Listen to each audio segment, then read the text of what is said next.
Good evening, and I will declare the 6 p.m. meeting for Wednesday, December 7th, 2022, open and on. And at this time, I would like to do the traditional land acknowledgement. For the people at home, we do this on the first council meeting of each month. We honor all the many First Nations, Métis, and Inuit whose footsteps have marked these lands for centuries. We acknowledge that the ancestral and traditional lands on which we gather are land of the Blackfoot Confederacy and Treaty 7 territory, a traditional meeting ground for many Indigenous peoples, and in particular our neighbors, Siksika Nation, on whose traditional territory we work, live, and play, and on whose traditional territory we stand and where Strathmore resides. At this time, I'd like to confirm the agenda. Are there any emergent items from any of the councillors for tonight? Councillor Langmaid?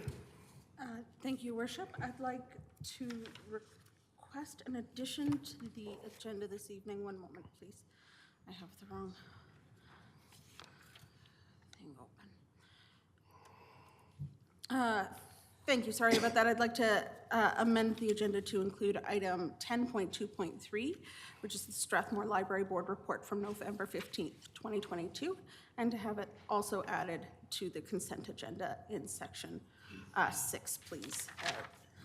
Yes. Thank you, Councillor Langmaid. Deputy Mayor Peterson? Prepared with the motion, Your Worship. Perfect. Oh, perfect. Yeah, that's great. Thank you. Anything from administration or ledge services? Thank you, Your Worship and Council. Excuse me.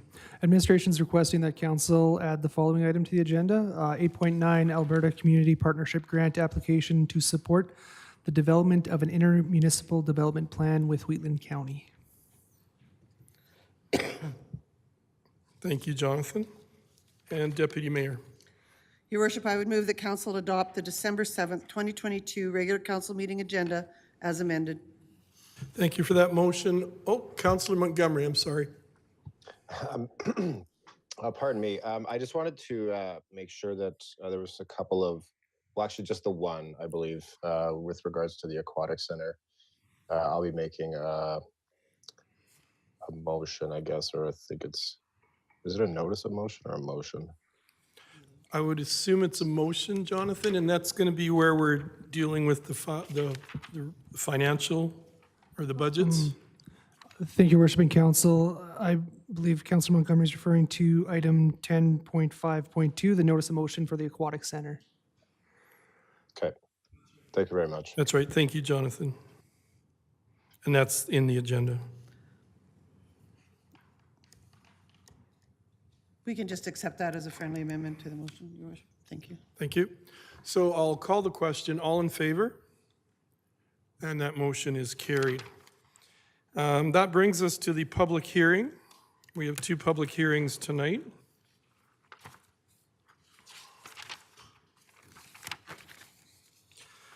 The public hearing for the first one deals with D22-097 Townhouse Variance Request. The public hearing for the D22-097 Townhouse Variance Request is in session at 6:05 p.m. This public hearing is held pursuant to the Municipal Government Act RSA 2000, Chapter M-26, and amendments thereto. Manager of Legislative Services. Thank you, Your Worship. The purpose of the public hearing is to discuss development permit D22-097. Townhouse variance request. The public hearing was advertised through Canada Post, regular mail to adjacent landowners on November 10th, 2022, November 23rd, 2022 in Strathmore Times, November 30th in Strathmore Times, December 7th in Strathmore Times, and no written submissions have been received to date. Thank you, Jonathan. The following rules of conduct will be followed during the public hearing. Presentations should be brief and to the point and shall be limited to 5 minutes in length. The order of presentations shall be the administration, those in favor of the request, those opposed to the request, and then any other person deemed to be affected by the request. Council may ask questions of the speakers after each presentation for clarification purposes. There will be no debating the request. Would administration like to present? Good evening, Megan, and welcome. Good evening, Your Worship and Council. I'm Megan Williams, Planner 3 for the Town of Strathmore, here to present Development Permit Application D22-097. So the Strathford Boulevard Townhouse Condominium Complex has been in development since 2006. The original development permit, since expired, granted permission for 90 dwelling units within the complex. Through the first development permit, the off-site levies were paid and the site services constructed. The development, along with the condominium plan, were approved under the previous land use bylaw. There were a number of changes between the 89 land use bylaw and the current one that, even though the proposed townhouse development matches the existing development on site, now require a number of variances. As most of these variances are over 25%, they must be referred to council per land use bylaw 1411. So on the screen, I've got the site plan, the location map, just to show you where. So that pink highlighted area is where the proposed townhouses are going to go. That's super small. So you've got Strathford Boulevard on the east, and Strathcona Gate is the main road on the north there, just to help you orient yourselves. And this is the map that we included with the circulation letter, so hopefully this will kind of give you a better idea of what those variances are. So the first one here is a 0.8 meter decrease to the 1.5 meter west side yard setback, so that's this piece here, highlighted A. The next one is on the east side, highlighted C. That's a 2.3 meter decrease to the 3 meter side yard setback. I also want to highlight that that's to the property line, which was underneath this red line here. There is, so like the setback of the building itself from Strathford Boulevard is about 6 meters, so that's something to keep in mind. They have a 2 meter setback decrease to the front yard, so that blue line there is their front parcel line. And then the building, the front of the building there. The detached garages also have a variance to the rear yard setback, so that's a laneway up on the north side. And that one is a 0.6 meter decrease to the 2 meter rear yard setback. And then the other ones, so there is a 7.86 meter decrease. The site depth is, the minimum site depth for a property is 30.5 meters.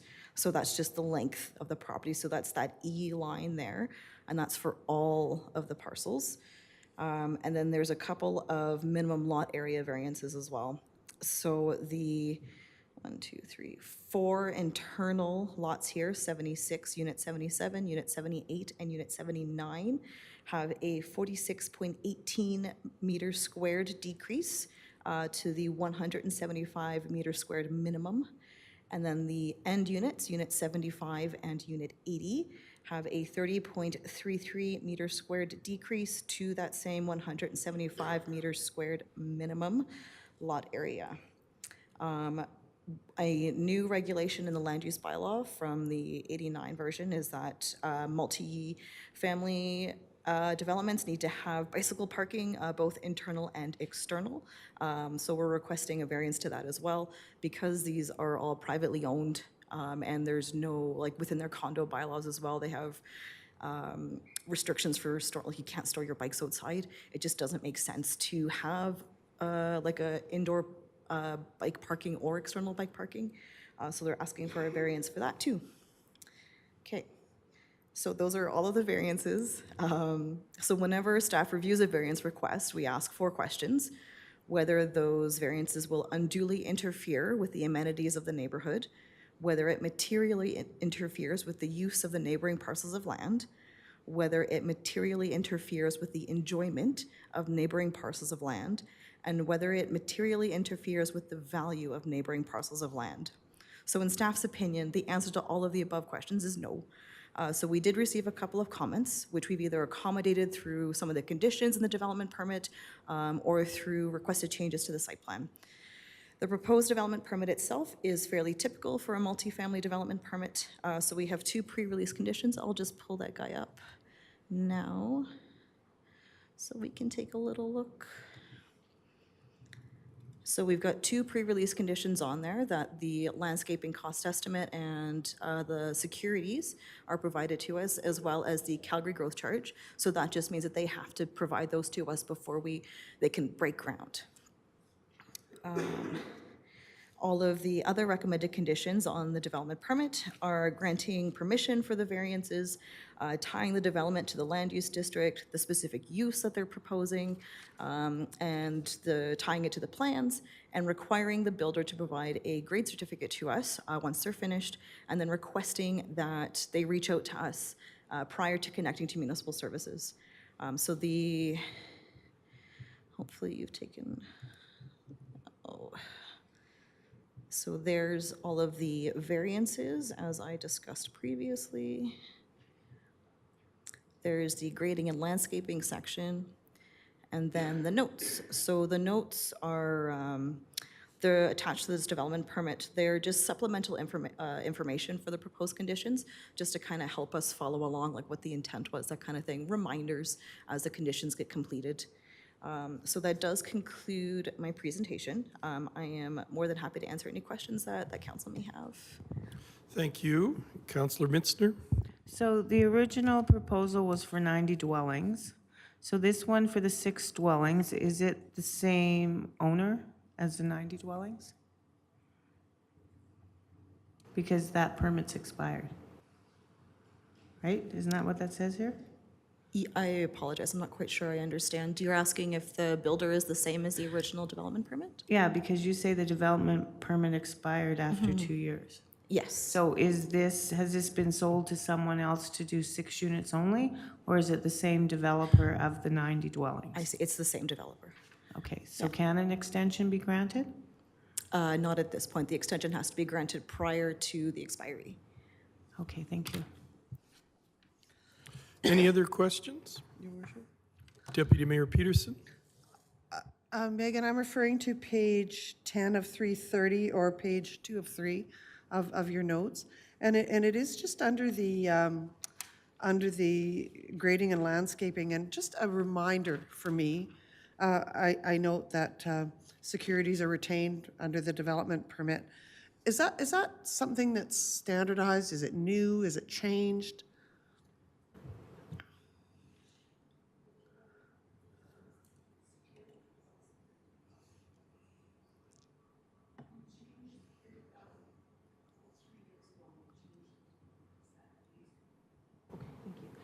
Our development officer here is helping me as well. So about 3 years ago, we changed the amount that we retain for securities. It used to be 15%, and now it's 100, and that's for landscaping.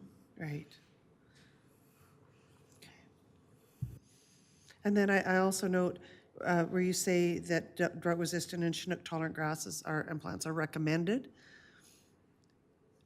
With the, do you see a time where that might shift or alter in terms of needs of community? And I guess it's probably better directed to Director McCallum, but and something to be answered later on. But just in terms of what we're seeing with disease state of vegetation and community, I'd be interested to see if you have plans for that. But question for another day. But thank you for the one on the development permit. Thanks. Thank you, Deputy Mayor. Just a quick question for me. Do we have adequate stormwater drainage there? I know Strathaven has some problems in areas. Are we good as far as the drainage there?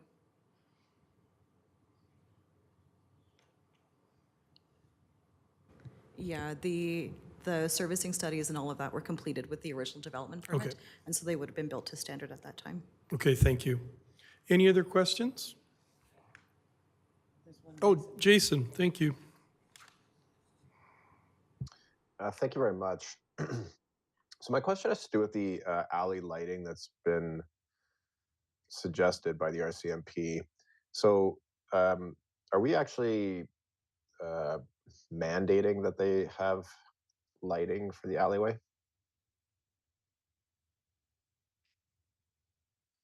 Just bear with me while I look through the conditions really quick. Oh, thank you. Then yes, if it's condition 5, then we are requiring not separate lighting, it'll be lighting attached to the garages. Okay, and like we're not mandating that they have to have that on at night, are we? No, no. Um, so I guess like what I'm wondering is like why would we mandate that they have to have a light, but not mandate that they have to have it on? And I understand why we wouldn't want to mandate that they have it on, but it doesn't make sense to me to mandate that they have a light. You know, because the light by itself obviously isn't going to do anything unless it's on. And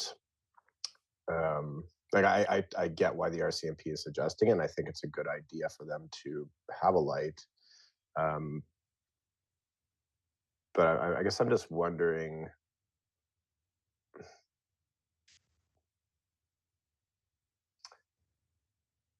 Is this?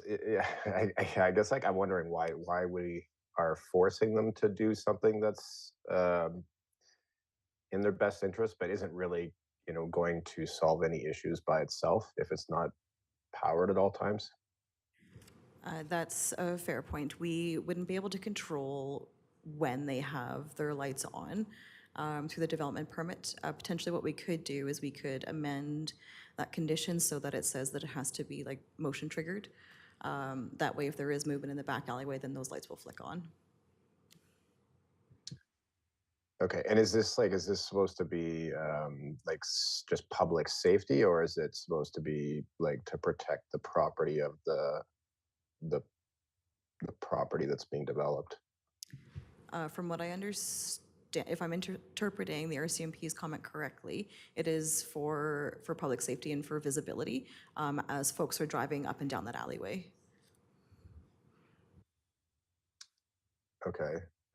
Is there other examples where private property owners are mandated to spend money in order to improve safety on public property?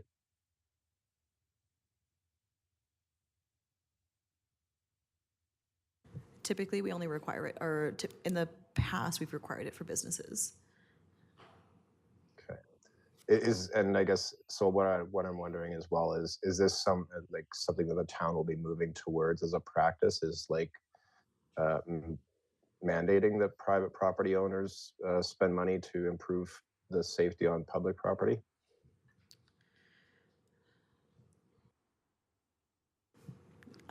No. Okay. So should and I guess so. These conditions have they been signed off on by the developer then? No, not in the sense that they have. How do I explain this? So we issue the conditions in a development permit are within our control. We do have discussions with developers and builders on these conditions just to talk to them about them, just to see if they have any like glaring concerns with any of them. We've not had any like any of our discussions with them. They've not voiced any concerns with the conditions. Mitchell is one of the, he's the applicant, so he can probably speak to it a little bit better than I could if they did have any concerns. But in this instance, we didn't have any. But most Okay. garages have external lighting, and with the RCMP's recommendation to have a point there that says the garages must have external lighting, that would just be to give the option of being able to light the alleyway if it's needed. Without having this, you would have no garages with lighting, and there wouldn't be that option to help the RCMP as far as creating better lighting in that alleyway. So I don't think we can mandate people to turn their light on every time it gets dark, but at least this makes sure that the option of lighting that alleyway is available. That's my take on this. Councillor Montgomery? Yeah, like, and I'm sure most developers aren't going to want to get into an argument with the town over a $200 light. My concern is just, you know, if we're going to mandate a $200 light for a back alley to improve public safety on the private property owner's dime, you know, where's kind of that going to end, I guess. I'll be honest, I'm uncomfortable with the idea of the town forcing somebody to put something on their property that's intended to, you know, in this case, increase public safety on public property. I just think it sets a bad precedent. And, you know, and to your point, Mayor Fuel, you know, a lot of garages, people put lights all over their garages anyways without being told to do that. And you know, the developer in this case, you know, would probably put lighting on the garage anyways. My concern is, as I said, where does it end? You know, today it's a light, and you know, next year it's, you know, who knows what. So my final comment will be, I just think we should be cautious about mandating, you know, things that are over and above the building code. We can suggest it. I think it'd be a great idea to suggest it, but I just think we should be careful about mandating it. Thank you very much. Thank you. Jonathan, can I turn to you as far as procedurally? Are we supposed to just limit to questions and not get into debate during public hearing? Thank you, Your Worship. That's correct. During the public hearing, it should be questions for clarification, and then when we get to the item later on the agenda, debate can happen there. Okay, thank you. Yeah, So my apologies. That's okay. Are there any more questions for Megan? Okay, then I'll go on to the next section in the public hearing. Is there anyone present who supports the request and who wishes to speak?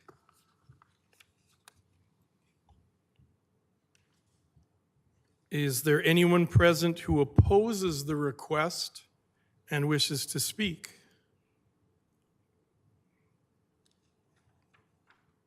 Is there anyone present deemed to be affected by the request who wishes to speak?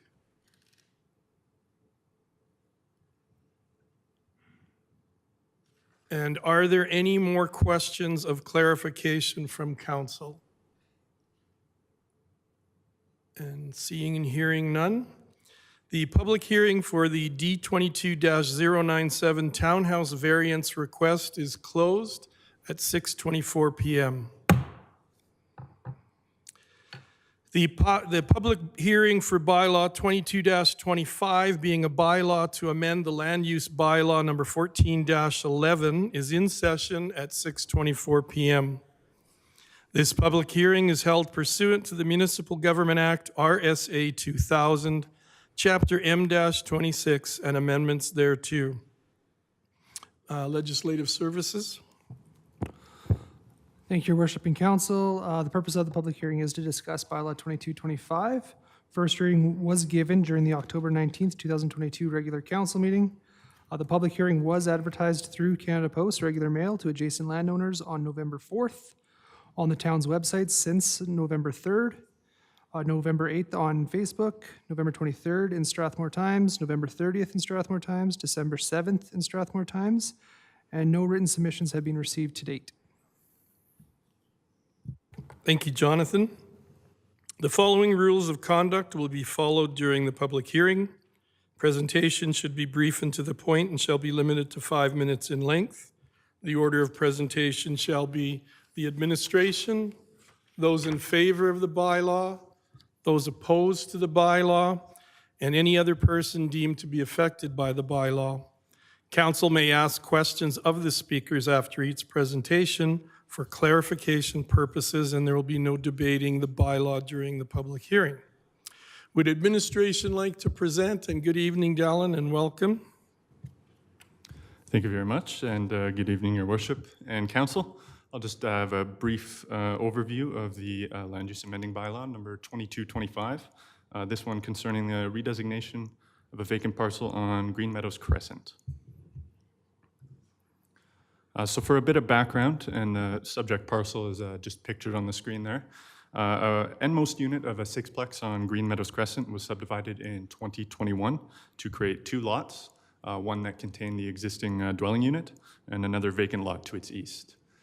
There was no redesignation that occurred alongside the subdivision, so the designation of R3, which is our high-density residential district, remained. The parcel is approximately 13.25 meters wide and has an area of approximately 450 square meters, which would be smaller than our typical site for apartment housing in the R3 district. And apartment housing will be defined in our land use bylaw as a building having a single utility hookup and a common entrance.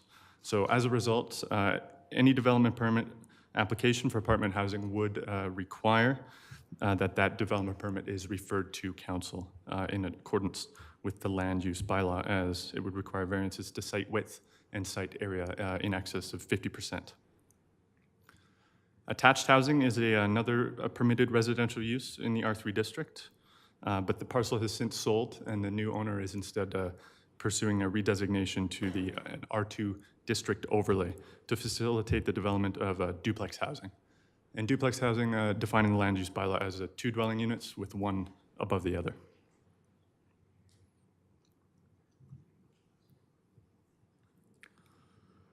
So as mentioned, we're proposing tonight a district overlay, which would contain all the provisions of our R2 low-density residential district, but it would reduce the minimum site width for duplex housing from 15 meters to 13 meters. And staff are recommending this variance tonight just to avoid, or recommending the reduced site width to avoid a variance at the time the development permit is applied for, which would save some application time and would not incur additional application fees. The package was circulated to external agencies as well as internal departments, and we had no concerns raised by any of our respondents. And in a quick policy scan, would not be in contravention of any policies, either of the provincial South Saskatchewan Regional Plan or the town's municipal development plan. Ultimately, staff are in support of the application and believe the proposed land use district as well as the proposed use are appropriate, especially contextually, just considering existing development and kind of housing types and density already found on Green Meadows Crescent. So thank you very much. Thank you, Dallin. Any questions for Dallin? Councillor Mitzner? Did you say these are going to be one above each other, so it's not a side-by-side R2? That is correct. So we're recommending the reduced width for duplex housing, which would be defined as 2 dwelling units with one above the other, where semi-detached housing in our land use bylaw would be side-by-side. So it's R2 zone, but only one title? No, he's applying for new zoning to R2 for lower density. Aren't you going to a lower density to R2? To R2 Yeah. district overlay, correct. Okay, so it's going to be one title, right? It's not going to be side-by-side R2? Like would the not be- ones beside it? It would not be side-by-side, no. Okay, thank you. One above the other, sorry. Any other questions? Thank you, Dallin. Is there anyone present who supports the bylaw who wishes to speak? Is there anyone present who opposes the bylaw and who wishes to speak? Is there anyone present deemed to be affected by the bylaw who wishes to speak? And are there any further questions from council for clarification purposes? Seeing and hearing none, the public hearing for bylaw number 22-25, being a bylaw to amend the land use bylaw number 14-11, is closed at 6:29 p.m. That brings us to item 4, public comments. We have no public comments registered tonight. Are there any members of the public who might be present tonight who wish to comment on an item that is on our agenda for tonight? We have no delegations tonight, and that brings us to item 6, consent agenda. Council, are there any items that are presented on the consent agenda that you would like to see removed and put back into the regular agenda? Seeing and hearing none, I'm looking for a motion then to adopt the consent agenda. Councillor Wiley.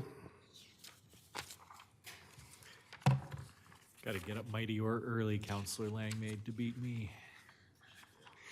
I did beat you. I The know. mayor just didn't see me. I know. I would like to move that council adopt the recommendations of the following agenda reports by an omnibus motion. 7.1, special council meeting minutes, November 7th. 7.2, special council meeting minutes, November 9th. 7.3, regular council meeting minutes, November 16th. 8.5, unspent capital debt funding.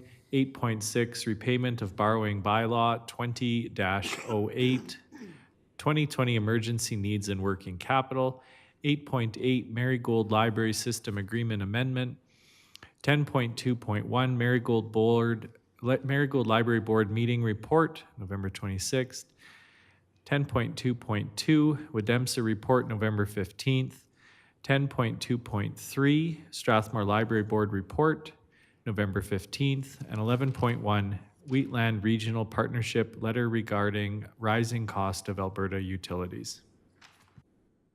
Thank you, Councillor Wiley, and since there was no objection to having that, I'll call the question. All in favor? Aye. And that motion is carried. That brings us to item 8.1, Business 8.1 D22-097 Townhouse Variance Request, and we're welcoming back Megan.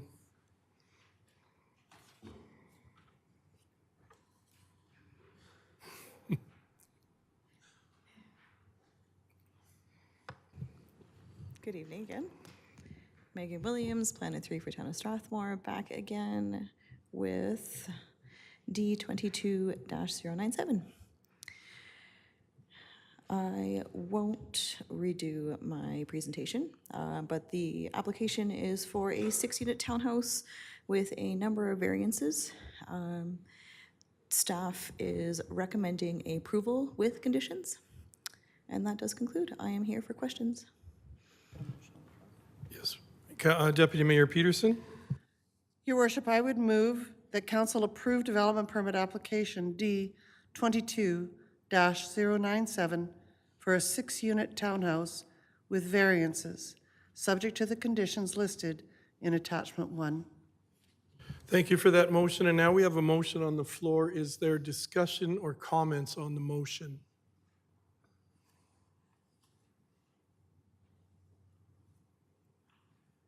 Seeing and hearing none, I'll call the question. All in favor? And the motion is, thank you, Councillor Montgomery, the motion is carried. That brings us to 8.2, Winter Road. Thank you, Megan. I should have thanked you before, but appreciate your presentation and your willingness and ability to answer questions too. So that brings us to 8.2, Winter Road Pathway and Sidewalk Maintenance Policy, number 3201. And Donna, good evening and welcome. Good evening, Your Worship and Council. Sorry, let me just get my notes. Is the presentation up?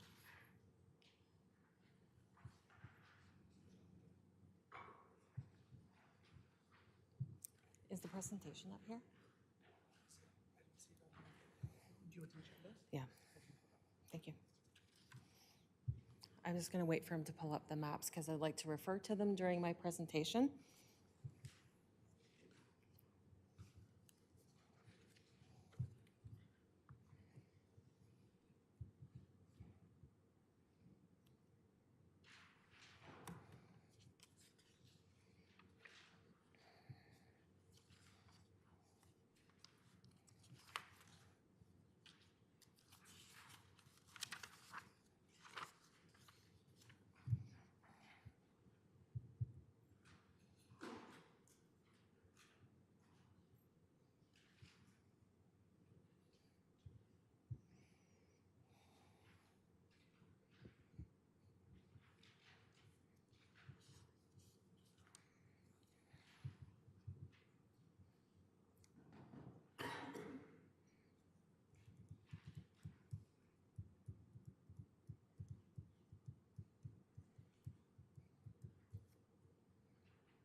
That's okay, thanks.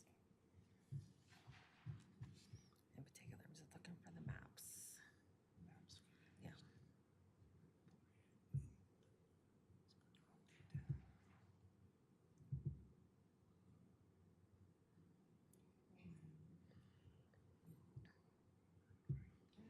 Perfect, thank you. Do you want me to just pull it up so it's full screen? Yep, yes, please. Thank you.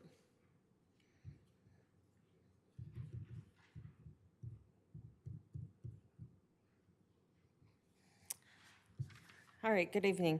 At the council meeting on November 2nd, 2022, council approved some minor changes to the Winter Road Pathway and Sidewalk Maintenance Policy. Section 12.1 of the policy indicates that an annual review is to be done. This annual review is typically completed in Q2 of the following year. Subsequently, at the meeting on November 29th, council passed a motion directing administration to bring forward a report outlining the cost to clear the crosswalks on the west side of the street along 2nd Street from Waddy Lane to First Avenue, as well as clearing the crosswalks on Highway 817 adjacent to the Wheatland Lodge. Staff have reviewed the request and have proposed the appropriate amendments to the policy. These amendments relate to the maps that are attached and add certain sidewalks and roads to the priority roads. Some minor changes to text within the policy have also been made to correspond with the map updates. So staff is proposing to, I'm just gonna go to this here. Staff is proposing to clear all of the sidewalks and approaches on Highway 817 as a priority 1. These sidewalks do see a significant amount of pedestrian traffic, and during snow events, the snow is pushed from the highway onto the sidewalks multiple times a day. This makes it very difficult for the residents and businesses to keep the sidewalks clear of snow and ice. And so staff were proposing that all the sidewalks adjacent to Highway 817 on Wheatland Trail, beginning at Highway 1, and going to Grace Park. And this is going to exclude the sidewalk adjacent to the Wheatland Elementary School. And the reason for that is, so this is kind of a grandfathered location. Basically, since I've been here just over 4 years, and all the sidewalks you see highlighted on here, with the exception of the lodge and the residential properties the town has been clearing. And so what I'm proposing is that we just add those additional sidewalks to the snow clearing route, just because the province is responsible for the clearing of Highway 817. And we have asked multiple times for them to, if possible, just leave the snow in the gutter, but unfortunately, that's not how they clear, so the snow ends up back on the sidewalk. So that's why we're proposing this. So we would also clear all the sidewalks within, as per the policy as it stands already, is clear the sidewalks within 48 hours after the snow event is ended. And we would also include the approaches, the crosswalks as well in that 48-hour time frame. And then, sorry for my poor drawing, but this is done with a mouse. In addition, we're also proposing that we have the road portion of Waddy Lane that is adjacent to the Wheatland Lodge as a priority 1, and the remainder of Waddy Lane as a priority 3. We're also proposing that First Avenue as a priority 3.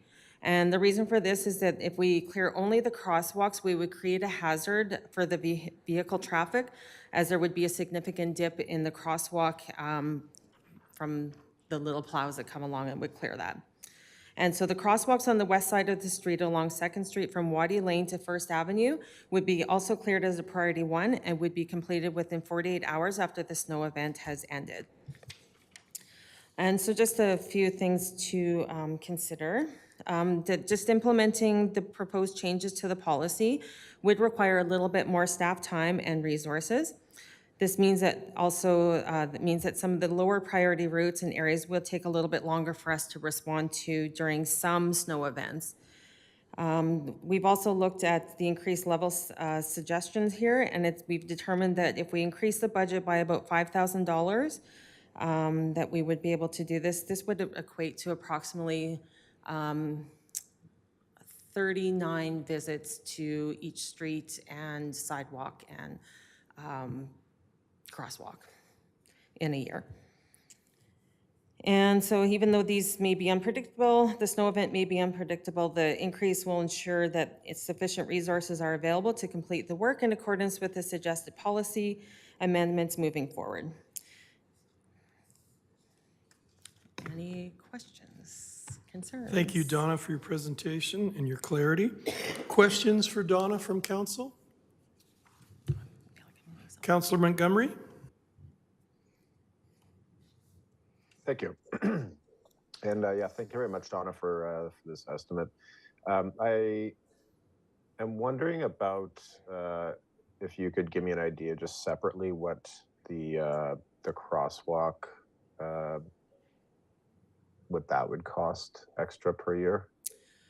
For each, just the crosswalks themselves, I'm just gonna go off my memory of what I put into City Works, I think was around, I wanna say $120. That's for the operator and the piece of equipment. Okay. And it Yeah, would 'cause only what I've take about noticed- 15 minutes, so that's just an approximate. Okay. Yeah, what I've noticed is that the most trouble for residents of the lodge kind of crossing the road seems to be when there's windrows created, when like the plow goes up 2nd Street, it creates windrows on either side of 2nd Street on Waddy Lane and then First Ave as well.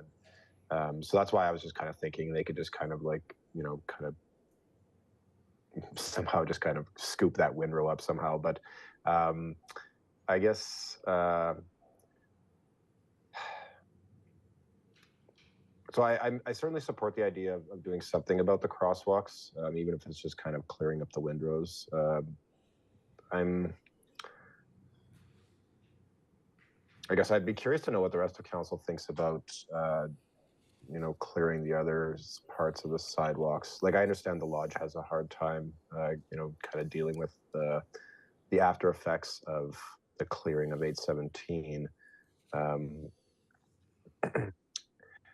So I guess like I'm wondering, and has there been any conversations with the lodge about,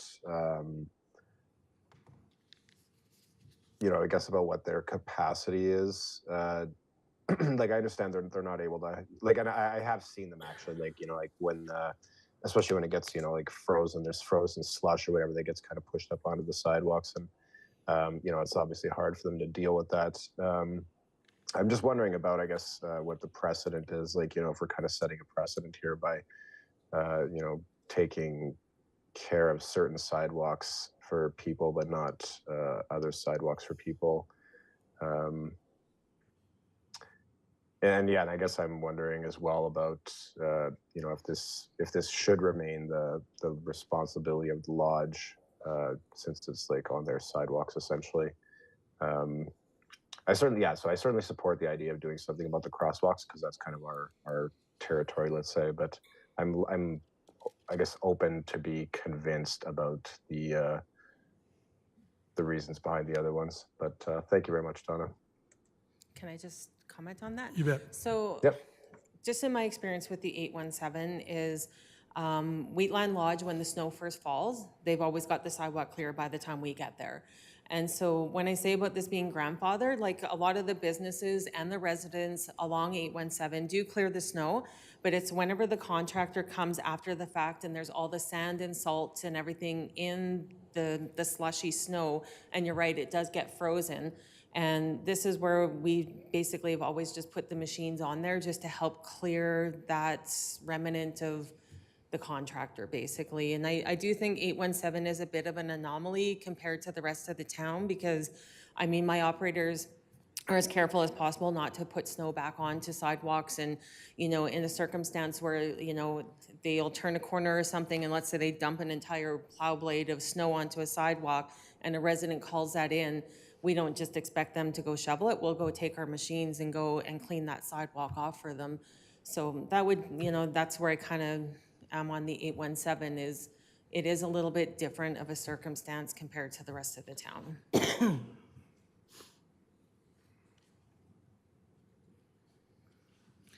Your worship?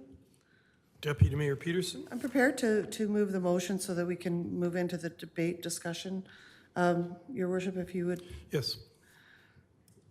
Your worship, I would move that council approve the Winter Road Pathway and Sidewalk Maintenance Policy, number 3201, as presented. And if I just might speak Yes, briefly. you bet. So first of all, I want to really thank you for responding to Councillor Montgomery's inquiry and bringing this forward. And I really think that you have faced a problem that was brought upon you, not one that you caused by any stretch, and that you have come up with what I consider to be an extremely reasoned proposal with a maximum amount of dollars attached of $5,000.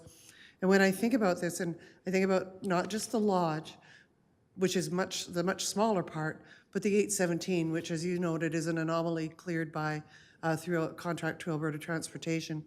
And really, that impacts over 800 people. If we take into the consideration the large number of children that utilize that 5 days a week, the seniors in the John Giffen Manor and Sunset Haven, and the predominantly larger number of seniors that inhabit Westmount on the west side of 817.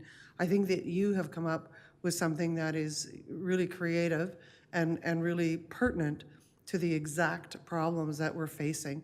The assistance in the crosswalk clearing, Wheatland Lodge, again, another 100 residents of the lodge who dearly love being in their downtown home and accessing the amenities in our downtown is a much smaller part of this, and I recognize that.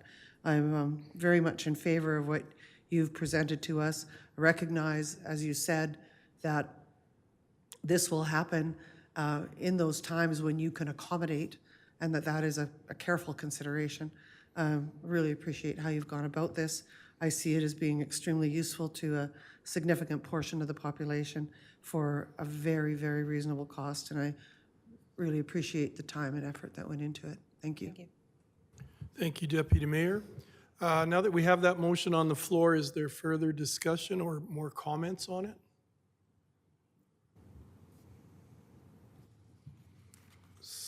Oh, Councillor Wiley, yep. When I look at this, I see two separate things being proposed here. I see the clearing of the 817, and I see the Wadi Lane crosswalk clearing.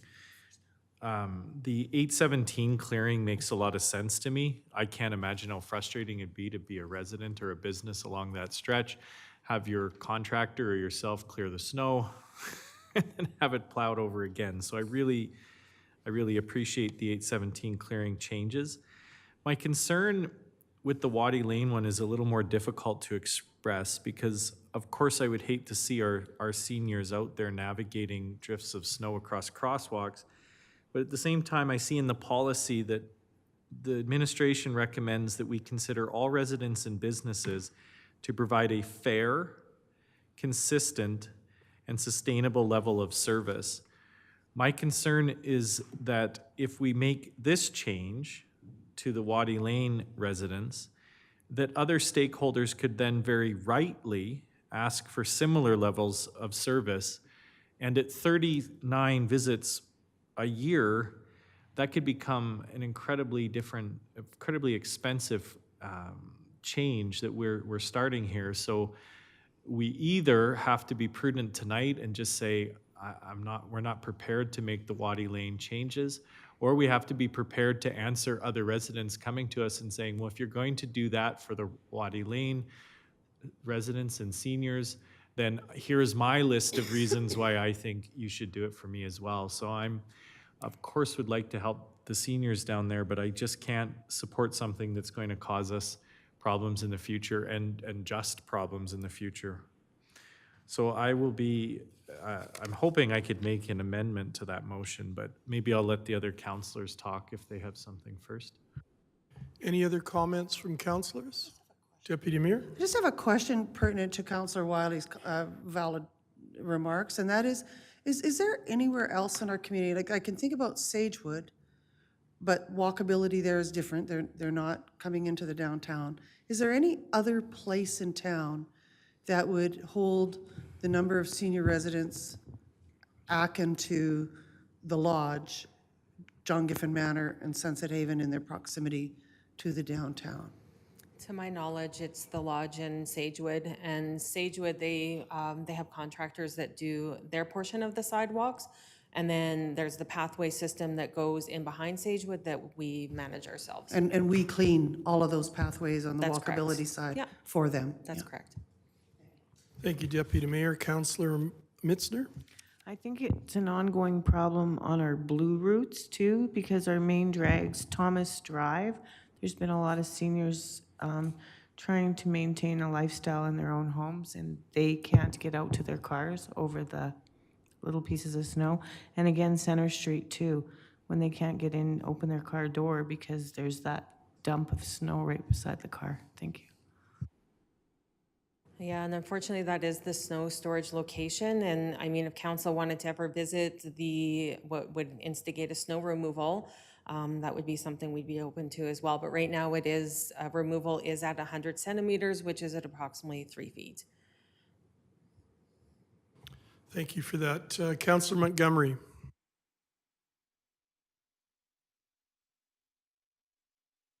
Thank you. So I guess I'll speak on behalf of the changes that I've asked about.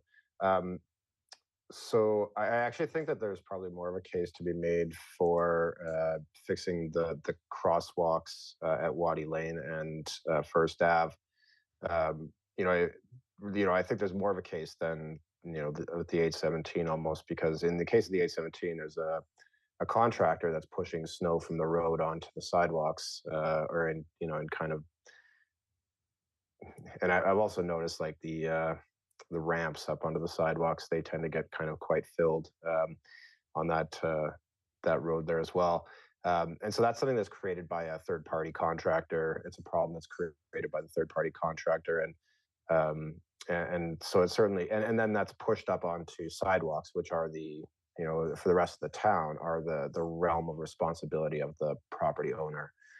In the case of the crosswalks, that's town property, and the problem with the crosswalks, as I mentioned, is that town equipment is creating windrows, not intentionally, obviously, but creating windrows on these particular crosswalks, and so it's a problem that we are creating for these people, and I guess why those crosswalks and not other crosswalks? That's a good question, I guess, and I would point to just the difference in lifestyle, perhaps, of there's people that are staying in their homes through their senior years, and those people are choosing to be responsible for the upkeep of their properties, and whereas with the lodge, it's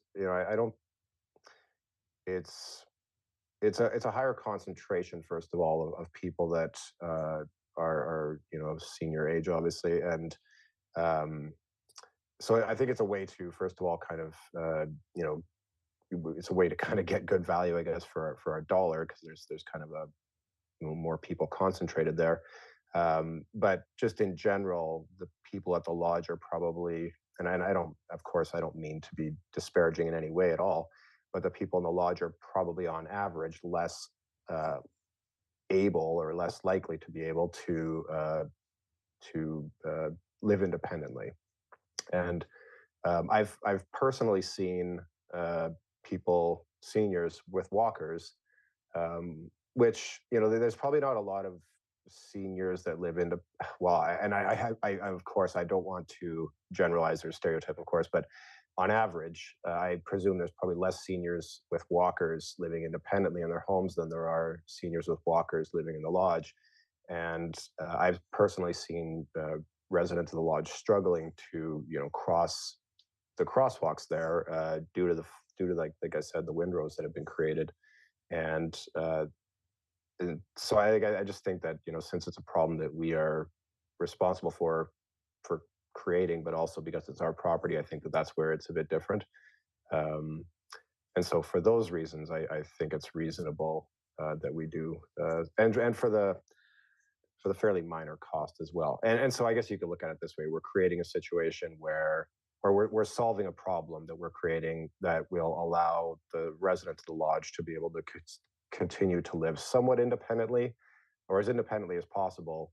They're still able to get downtown and then to get exercise and to be able to, kind of do shopping and stuff like that. And so I think it's a good idea for those reasons. Thank you very much. Thank you, and I would just like to point out to council, if you would like to make further changes or discuss further changes, we could also direct administration to bring this back to the committee of the whole on the 14th. But if you feel strong enough now and comfortable enough, we could proceed with that.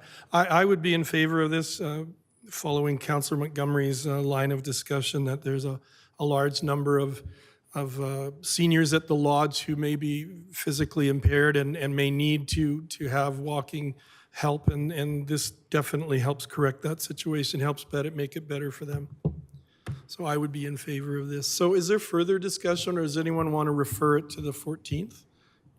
Deputy Mayor? Your Worship, I just want to bring back the Donna highlighted briefly that this also impacts Westmount School.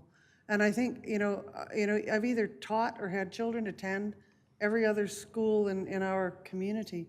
And there are pathways and town cleared environments on every other one of those sites except Westmount. And so it is really important for those children on the 817 to also have that access and protection, as well as that predominantly senior population that are on the west side of 817. So thank you, Your Worship. Thank you, Deputy Mayor. Councillor Langmaid? Thank you, Your Worship. I just have a quick question for clarification on this one. Is it the sidewalks along 817, is that something we do only to help after the contractor has come and made a bunch of chunks, or is that something we would do consistently after every snowfall? What we've done consistently after every snowfall. It was, like I said, something that was grandfathered in from before my time, and we just never changed it. So basically, when they start their routes at the Westchester Yard, first place they hit is the 817. Okay, and then just on the way back as well. perfect, thank you. And then just the other question of clarification I have that's come up. Does the policy change for along 817 include the school that's there, or it does not include the school? It does not include, because the contractor that currently manages the sidewalks for the school specifically has asked us not to do it because we're taking work away from the contractor. Okay, perfect, thank you. Thank you, Councillor Langmaid. Any further discussion? Then I'll call the question. All in favor? And opposed? Thank you. And thank you, Donna, for your time. That brings us to item 8.3, 2023 budget operating and capital budgets. Liana? I'm going to come up and present this next one here in a moment, but on this last motion that you made, we need a budget amendment motion as well. Deputy Mayor Peterson.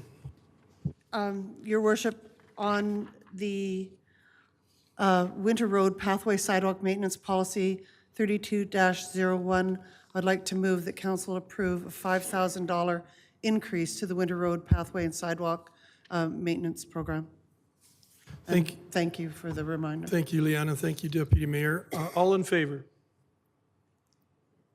And that motion is carried. And now we move on to the 2023 budget operating and capital budgets. Liana will be speaking to this.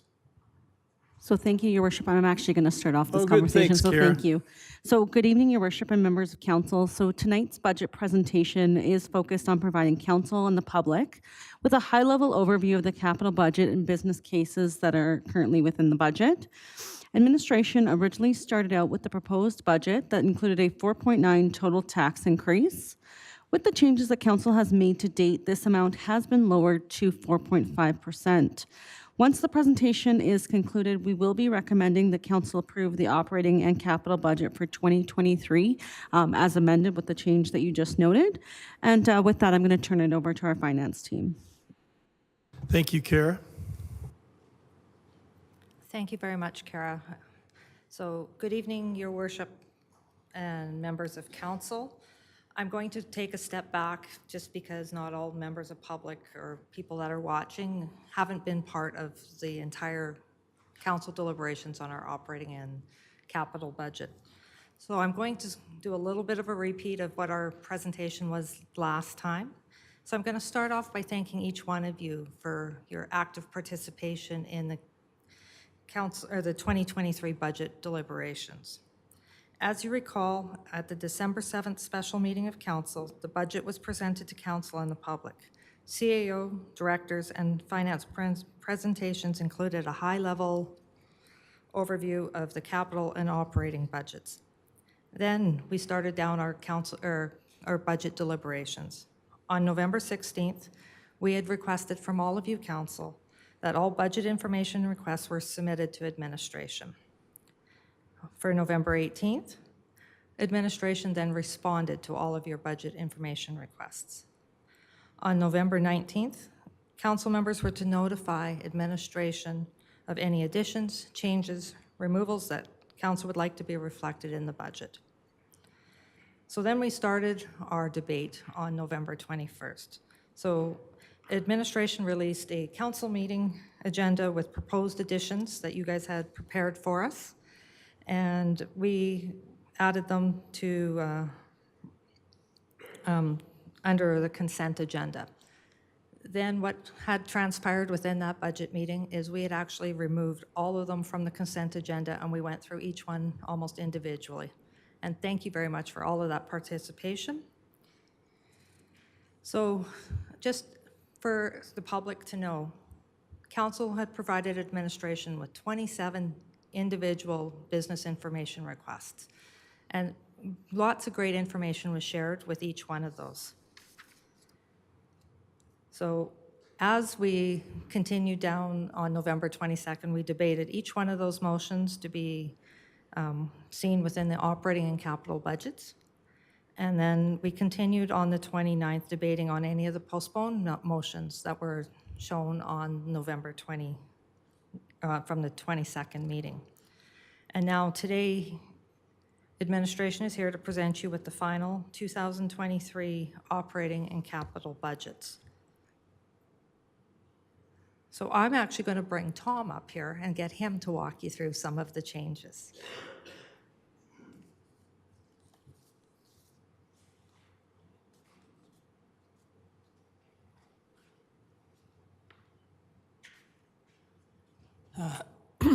Thank you, Leanna, and good evening, Mayor and Council. I think you're quite familiar with what we've discussed over the past month, so we'll just kind of do a high-level review, again, for the general public to kind of identify some of the key things that we've included in this year's budget and highlight the capital projects for 2023.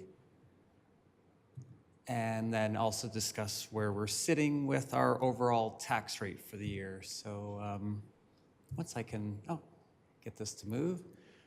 So we'll kind of look at the capital budget first.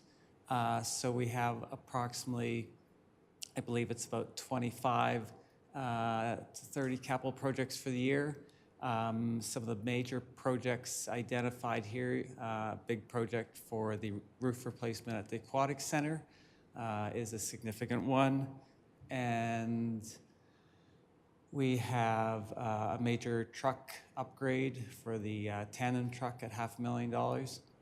We have some upgrades at the wastewater treatment plant. And we have the Lakeside Boulevard and Archie Claber Trail project. And that's, again, about $500,000. So not anything, we don't have any huge projects this year, nothing, say, in the $1 million plus range, but we've got some key infrastructure ones that need to be addressed and some of our key fleet equipment to make sure that our snow clearing and general operations of town are, the services are able to maintain what we're providing. So that provides a total budget of $2.9 million. Primarily funded through MSI grant and the CCBF grant, which used to be the former fuel tax grant. No new debt is planned for this year, so I think we've had a fair bit of debt over the last 4 to 5 years. So we kind of want to stabilize that and maybe focus for the future if we need to have some major projects, that we have some debt capacity in our back pocket for that. So we're proposing $2.9 million. We also have approximately 30 business cases that were added to this year's budget. Some will be a one-time increase, some will be an amount that will continue on in the future years. So we have quite a lengthy list there. We have the fee bylaw coming up, so as you can see, the fee inspections related to the inspection fee increase for the fire department is a major one, and then we've got the recreation fees that we'll discuss in a minute. So we have total new business cases, just under 420,000 that have been added to the budget for the year. And as we roll up into where we're sitting right now, kind of the starting point of what we had available for funding, what we allocated for new business cases. We've made a few additions to the budget, as you can see, for a few funding sources and for the equipment reserve for the outdoor fitness equipment. We also have the adjustment that was discussed at the last council meeting, but the recreation user fee increase from 2 to 5% and the impact that that will have on the budget. And we have a few decreases, and then we have an increase to our capital reserves of $310,000. So right now we're sitting at a overall tax increase of 4.5%. As I indicated at the last budget meeting, 1.1% is about $20,000. So you can see that we've kind of reduced our overall budget by about $80,000. So that reduced us by 0.4%. So a good tie in there. So if there's things that you still want to adjust with the final budget, you'll have that opportunity, but that's where we're kind of sitting right now. And that's pretty well all I have to say. Leanna, was there anything else you wanted to add? No, Leanna's good. So that's good news for the budget right now. We've tried to maintain, I think we tried to keep levels of service where they are, to try to find efficiencies within the budget, and we're able to keep it within or under that 5% range. So. Thank you, Tom. Are there any questions for our finance people from any of the councillors? Seeing and hearing none, then we're looking for a motion.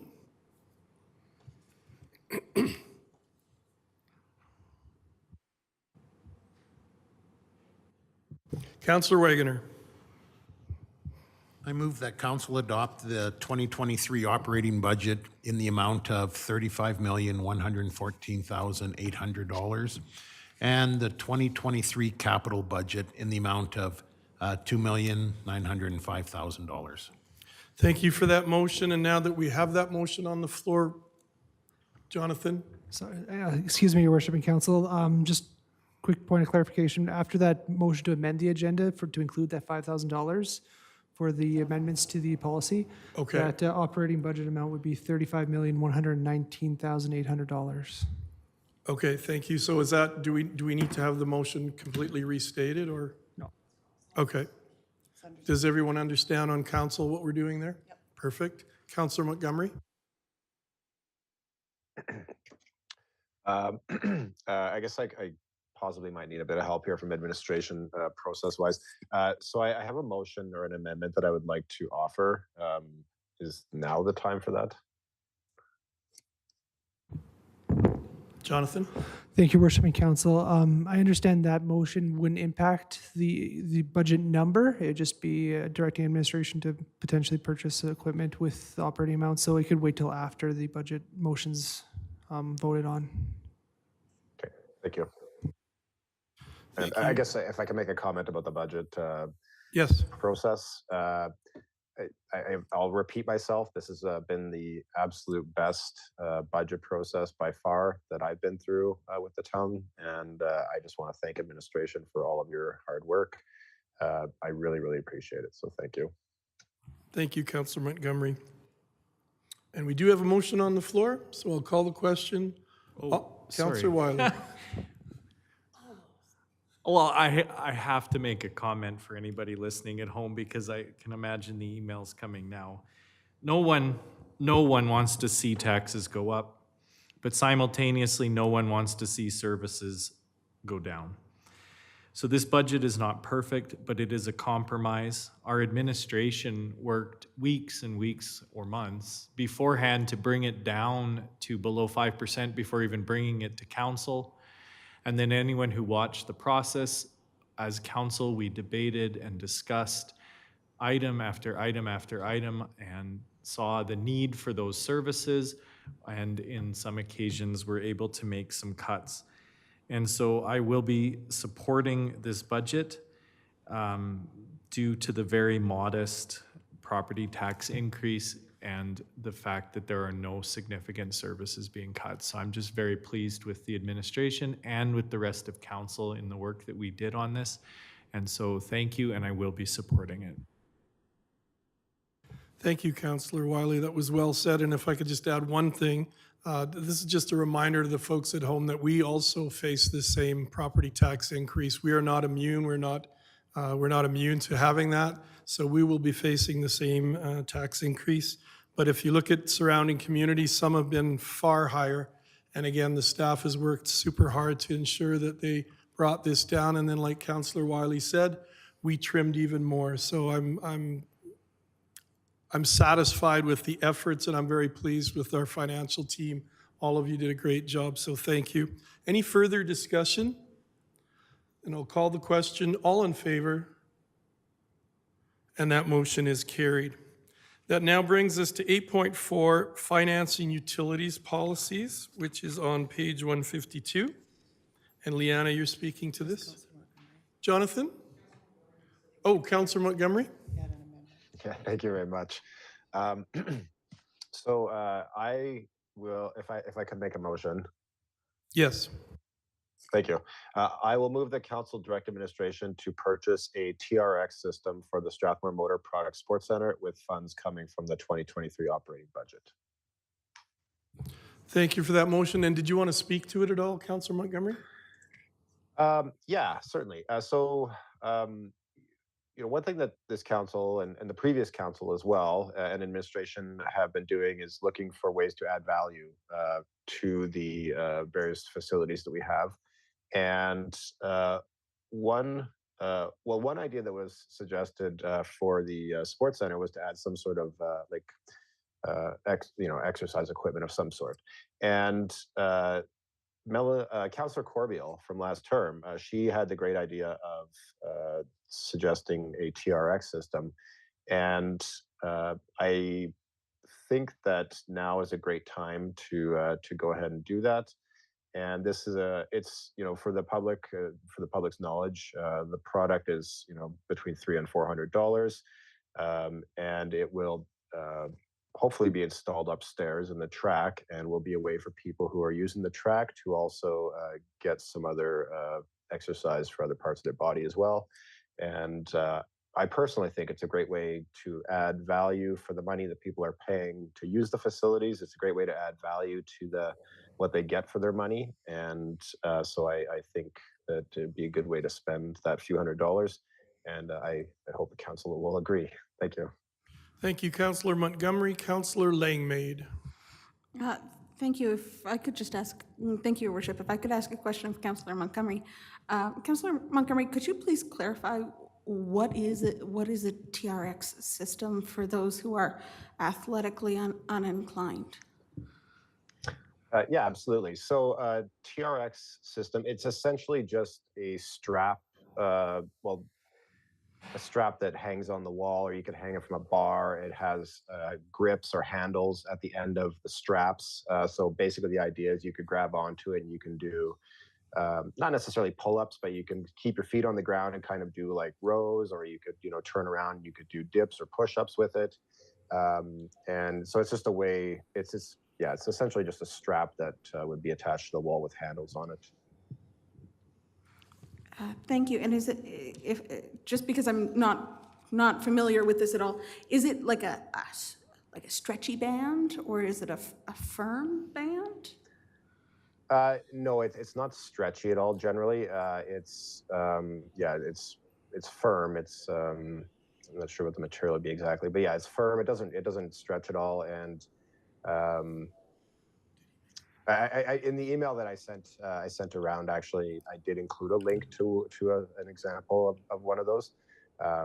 If you'd like to look that up, I'm doing a poor job of explaining it, but they are very useful. I missed that email. And it's it's a good way to basically add one of the ideas that we had last term was to add some sort of fitness equipment upstairs, but there's the possibility that somebody could drop it off the track onto the floor below, or somebody could be injured.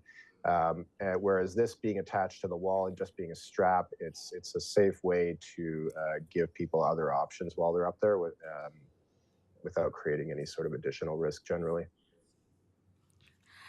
Thank you. And I apologize. I'm looking back through my calendar. Through my inbox. I don't recall seeing an email from you. I'm not sure if maybe my filter caught it or something, or perhaps no. It would be the when I sent it through a council inquiry with a link, and then when administration sent that council inquiry back, they CC'd the rest of council on it. And so if you look at that email. In that email chain, there is a link to it. Okay, sorry, I didn't dig that deep. Just if Your Worship, if I may, with just a couple of fairly straightforward questions. Is it an age-friendly piece of equipment? Could any age use it? Oh yeah. That's one of the great things. Like, it doesn't matter if you're a young kid or somebody with limited mobility or other sort of physical issues.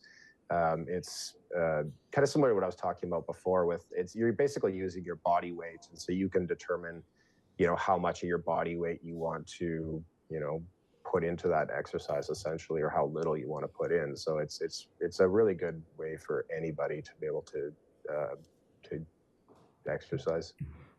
Okay, thank you. And then I think what might be my final question is, are these used commercially? Do we have an idea of how long they would last, how much maintenance they might need? Would they need replacing within, a year, a few months, a few years?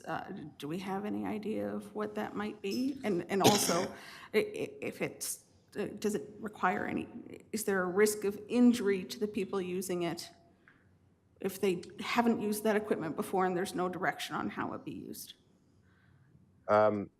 Those are good questions. So if you look on Amazon, for instance, under TRX, they even have a little, basically you can get the TRX system, and then it even comes with like a wall chart so that we could put that on the wall for people to get an idea of different exercises they could use it for. My only experience with them has been at gyms, where gyms have them. And so the one at the gym I go to, I doubt they've replaced it in the 5 years I've been there. And it gets used they're very tough. They're basically like the same material as like a strap you'd use for towing a vehicle. So they're very strong. All right. Thank you very much for the additional information. The final question I have is why specifically,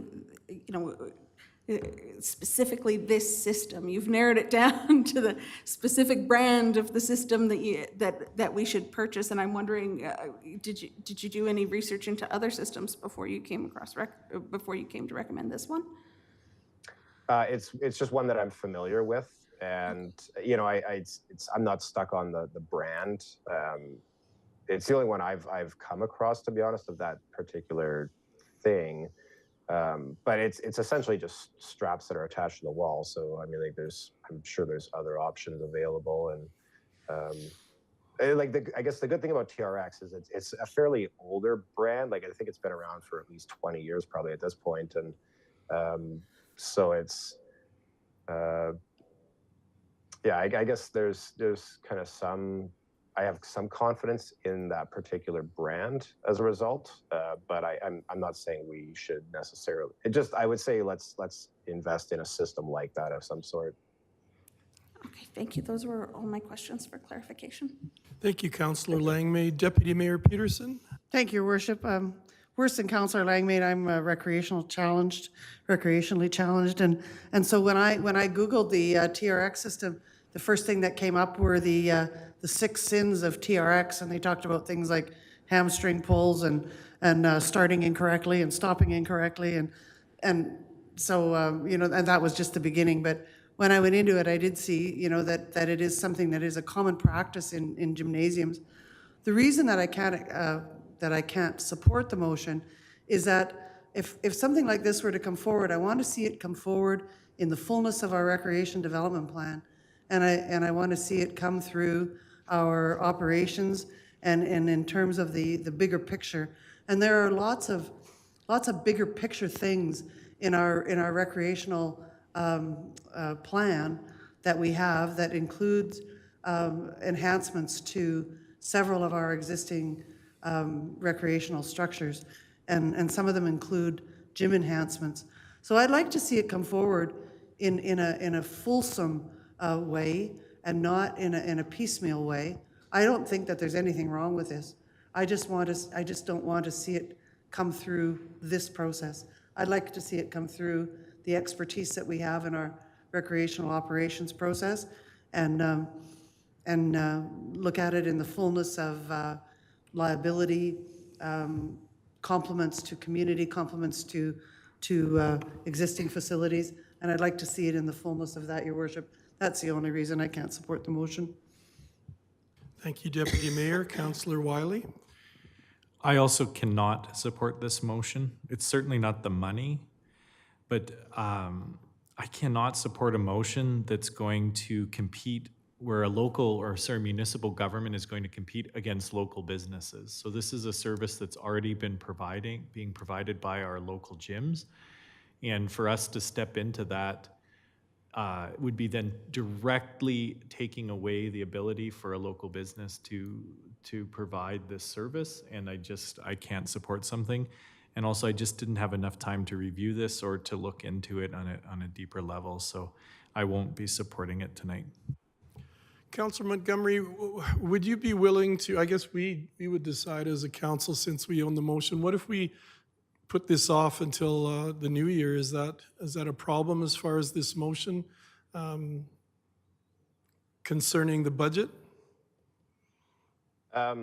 Like my understanding is that administration feels that it's you know, inconsequential to the budget cost-wise. And I even asked if administration feels they have the capacity to have one of our people install it rather than having to hire an outside contractor. And so that's what, you know, we can certainly wait for administration to come back with these ideas, as Councillor Peterson has suggested. But this is something that's been kind of tossed around for a few years now. And and as I said, it's one of these things where, you know, like, you know, it's an easy way to provide a lot more value for what people are paying. And then to Councillor Wiley's point, people are already, you know, we're already stealing people's lunch, you know, or the gym's lunch when we built a sports center, and by having a walking track, and the people that are already there using the walking track we're not, the gyms aren't losing. I would suggest that the gyms probably aren't losing those customers simply because they're already there. They're already at the walking track, and we're just giving them basically another thing to do. I think I would always say that, you know, we should, well, I guess we should definitely get out of the business of, you know, providing most of the programming that we do if we don't want to compete with other businesses in town. We should stop people from being able to stretch in the corner of the track, because I mean, like, that's obviously, you know, competing with other businesses in town. So it's I think that, in the end, it's up to council, obviously. It's totally up to council, whether they want to spend this, $300 or so, to improve the facilities. And I guess, I would ask administration if they see any issues with this particular device, or if they see any issues with the process. And I guess I would wonder as well, like when would we see suggestions like these coming forward, if not through this process? Thank you. Administration or Mark, would you be able to just let us know when you might be able to come back with some information for us on a system like this?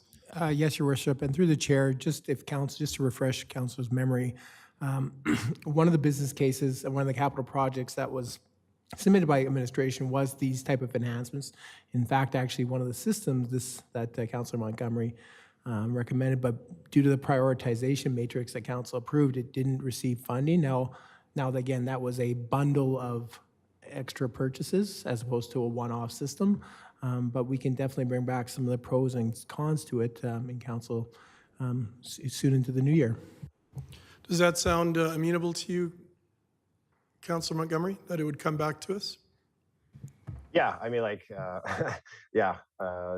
sooner is better than later, but later is better than never. So I'm happy to wait as long as it takes council, I guess, to make their decision. So thank you.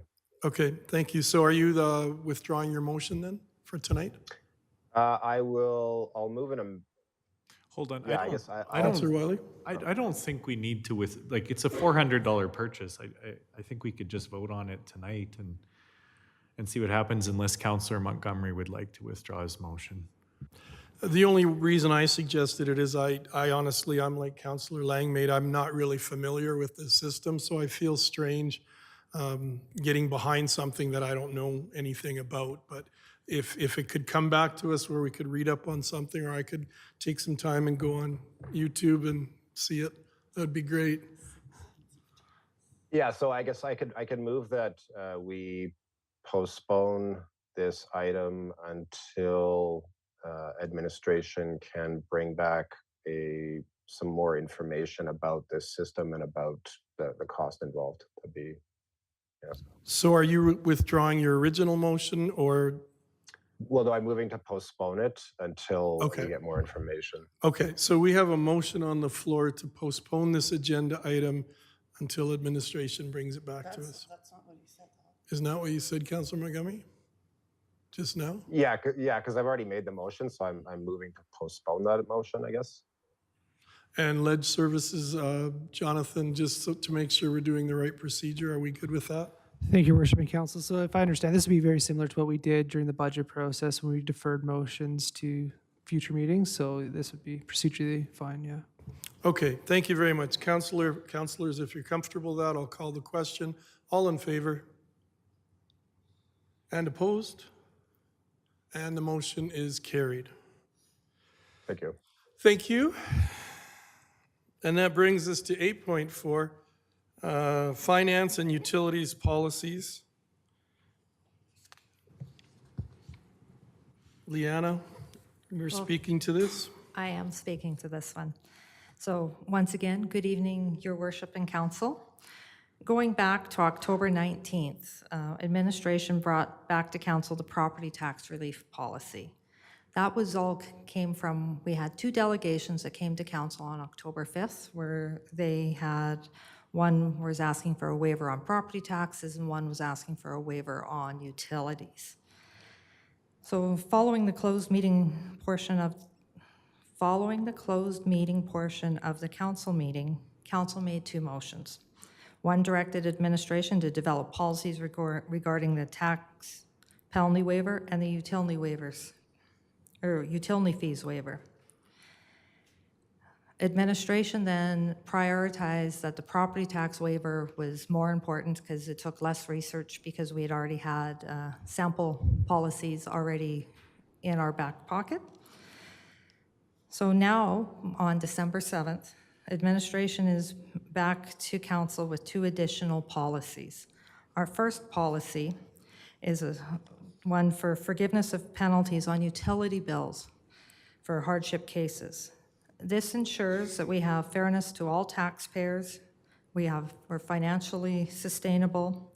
It's simplistic and transparency and the efficiency of the process. It also maintains predictability and stability of our financial situation. So this policy allows administration to work with the ratepayers that set up on payment plans to a maximum of 1 year to get utilities paid. This would then allow them not to have penalties on that tax or on that utility bill. And this allows administration to have a framework on how we are going to deal with some of these utility bills. Our second policy was to provide uniform guidelines for the collection of accounts receivable deemed uncollectible and subsequently for writing off uncollectible accounts receivable accounts. Once again, this gives administration good guidelines of what they have the authority to do and what we need to come back to council and ask for your authorization.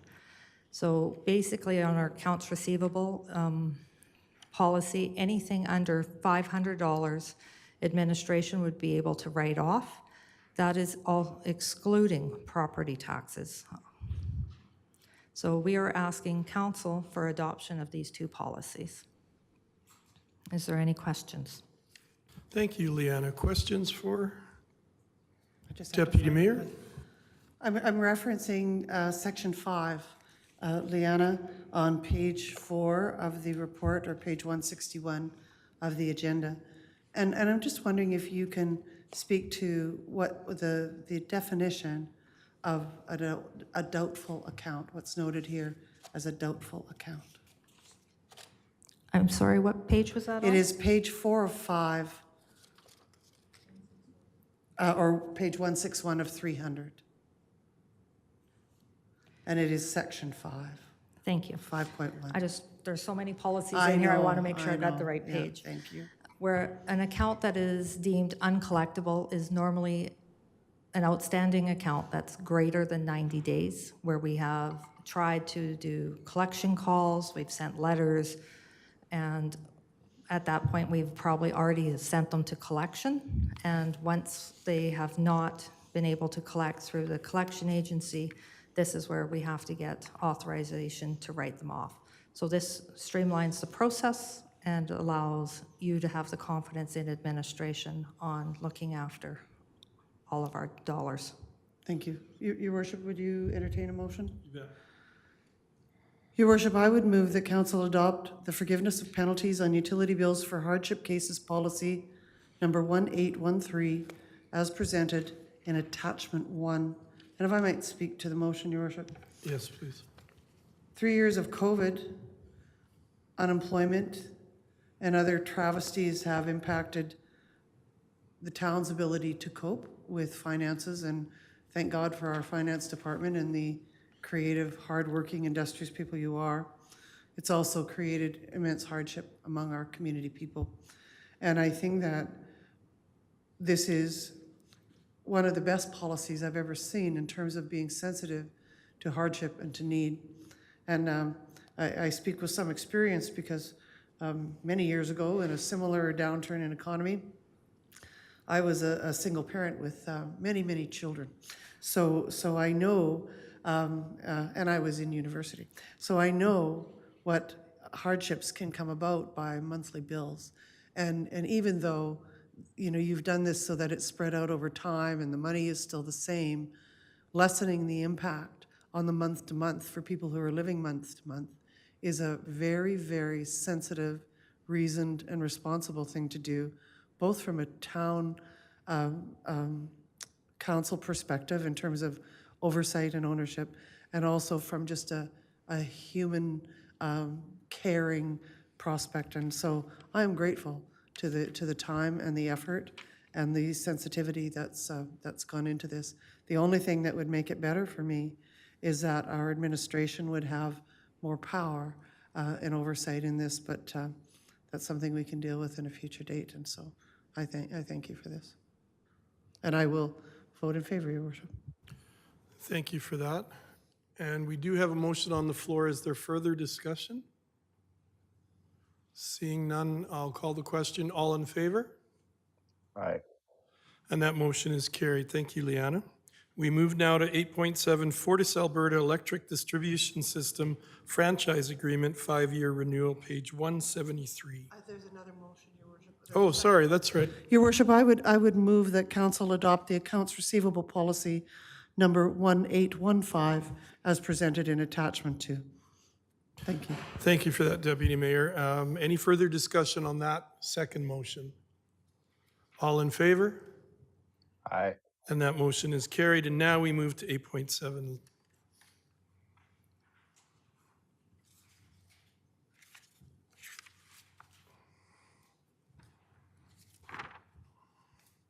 And Tom, you're speaking to this?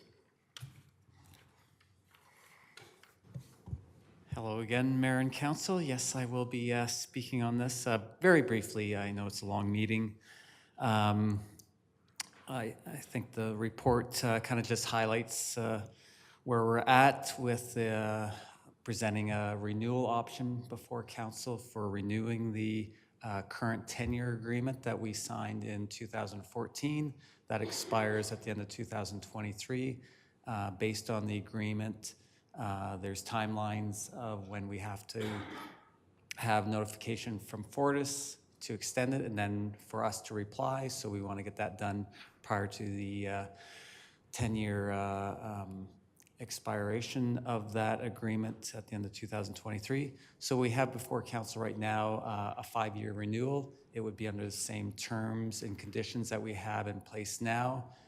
This base agreement was probably negotiated close to 20 years ago between AUMA and the utility companies. So it's an agreement that has been in place and hasn't seen a lot of changes over the last 20 years.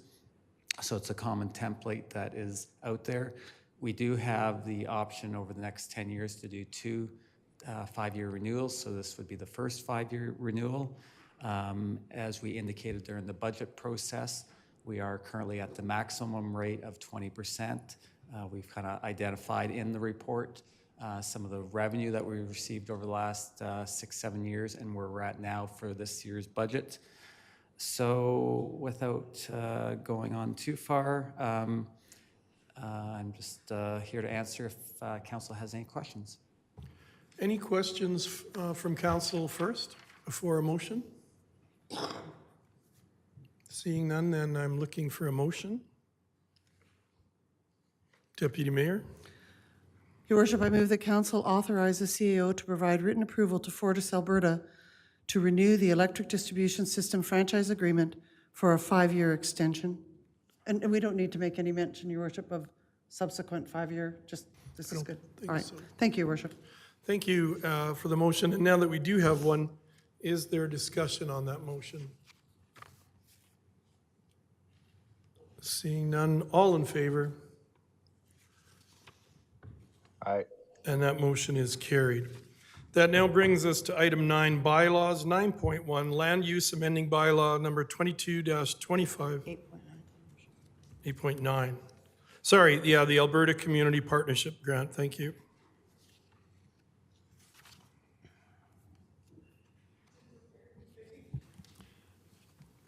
I'll just say a few words on this, Mayor, if you'll. We'd like council to give us a motion to support submitting an ACP grant to allow us to, with Wheatland County, apply for a grant to support the development of an IDP. Just for council's knowledge, Wheatland County Council did pass a similar motion just yesterday to allow us to jointly make that application for the grant. So we're looking forward to council's motions. We get moving on this. Thank you. Thank you, Deputy Mayor Peterson.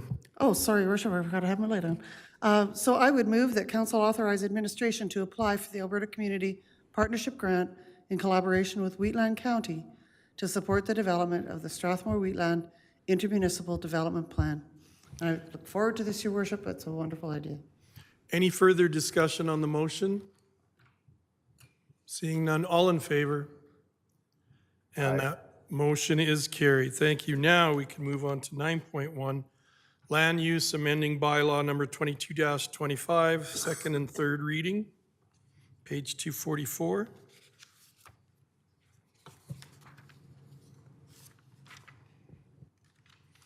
Welcome back, Dallin. Good evening again, Your Worship and Council. I have nothing to add in addition to the presentation from earlier, however, happy to answer any questions you may have. Any questions for Dallin? And then we're looking for a motion for second reading so we can have discussion if needed. Councillor Wiley? So just to clarify, the biggest thing going on in this is that we would be changing the R2 district, reduce it from a 15-meter to 13-meter width. And so in other words, this would increase the density, potential density of housing in Strathmore if this were to pass. Through the chair, Councillor Wiley, we would be going from an R3 to a R2 district, so it would be a lower density. However, just in conversation with our applicant, we had found that the permitted housing uses of the R3 district, the site is just a bit too small to accommodate those uses. So we're going to a R2 district and then just proposing that reduced site width just for ease of application. So this is not regarding all property in town. This is just regarding the Green Meadows Crescent address. That is correct. Oh, so we're not permanently changing our R2 district? No, Okay. just that site Just specific. the one site, So okay. I think page 249 Okay. of the bylaw there, they're just Thank you for clarifying. image. Thank you. Is anyone prepared to put a motion on the floor? Deputy Mayor Peterson. Your worship, I would move that council give second reading to bylaw number 22-25, being a bylaw to amend the land use bylaw number 14-11. Thank you. Now that we have that motion for second reading, is there any further discussion or comments? Seeing none, all in favor? Aye.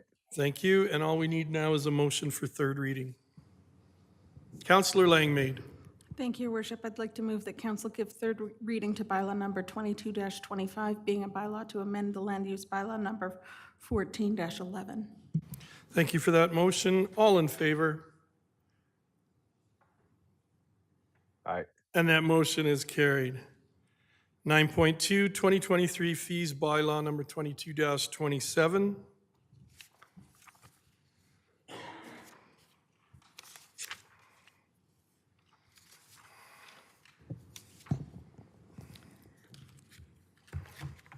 Good evening again. So, Mayor and Council, I'd like to present to you a little bit of the fees bylaw. I'm going to start again with what we've gone through, just as this is my common practice with you guys. On November 22nd, we had the first reading of our 2023 rate bylaw. Did I set an alarm off? Oh, I didn't do that. I'm okay. Well, as long as he's okay for the next 15 minutes, I'm good. Okay, thank you. So then on November 29th, we did the second reading of the 2023 rate bylaw. And then today, on December 7th, I'm asking for the third reading of our 2023 rate bylaw. Within our deliberations, we had been asked to make the following changes. In Schedule L, we had the fire safety inspections modified to say the initial fire inspections, all businesses, was $75. The follow-up on fire inspections to be $275. So when our fire chief or deputy fire chief has to go back and do a second or third inspection, there's an additional fee.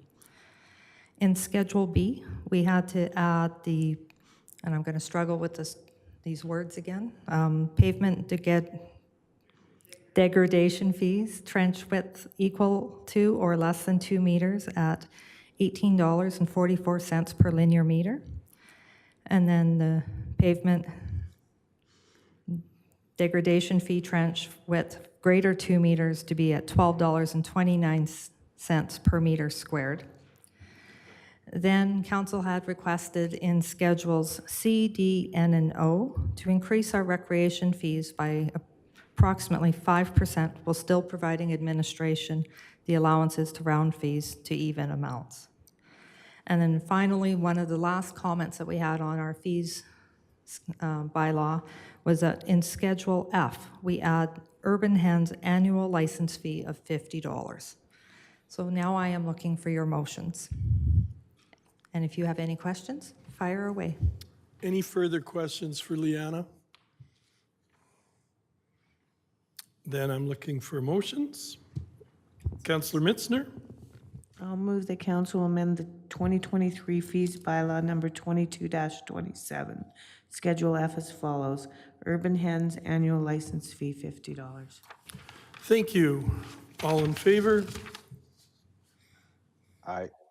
And that motion is carried. Deputy Mayor Peterson, Your worship, I would move that council give third reading to bylaw 22-27, being the 2023 fees bylaw. thank you for that motion. All in favor? Aye. And the motion is carried. Thank you, Liana. Thank you very much for all of your time, effort, and patience going through this tremendous process this year.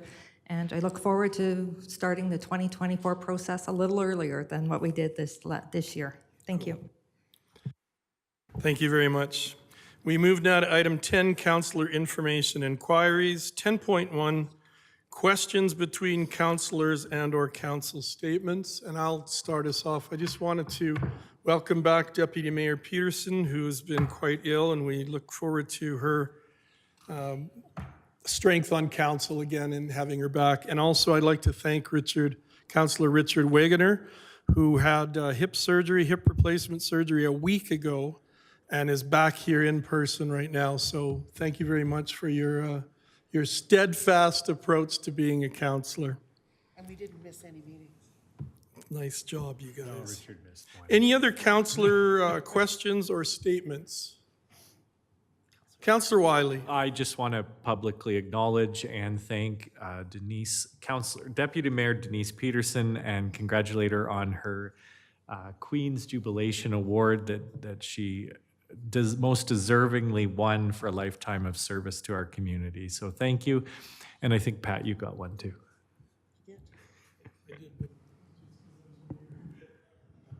Thank you. That is true. I received one, but then every mayor in Alberta got one. So I think someone like Deputy Mayor Peterson is one who's very deserving. I've never seen anyone who volunteers as much in the community and in beyond the community, into the county, into the city of Calgary. She has a volunteer's heart, and she has great compassion for her fellow residents. So it's definitely well-deserved. Councillor Langmaid.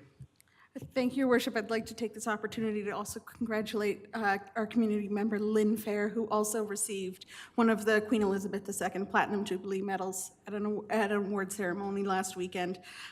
We're very lucky to have her as a member of our community, and I'm very appreciative that she was able to be, her efforts were able to be recognized through this medal ceremony. And also congratulations to you, Councillor Peterson.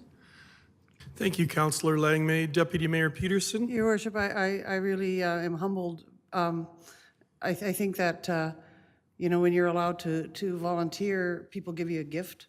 And in having said that, I want to mention that one of the people that this council would have hugely loved to have recognized is Dr. Joni McNeely, who started the Wheatland and Area Hospice Program. And unfortunately, she was off away hiking in some wilderness, and we couldn't contact her in time. But I really want the community to know that her work is immensely valued, and the time will come when we can give her the due recognition that she and her people so richly deserve. But thank you, Your Worship. Thank you very much for that. Any other statements?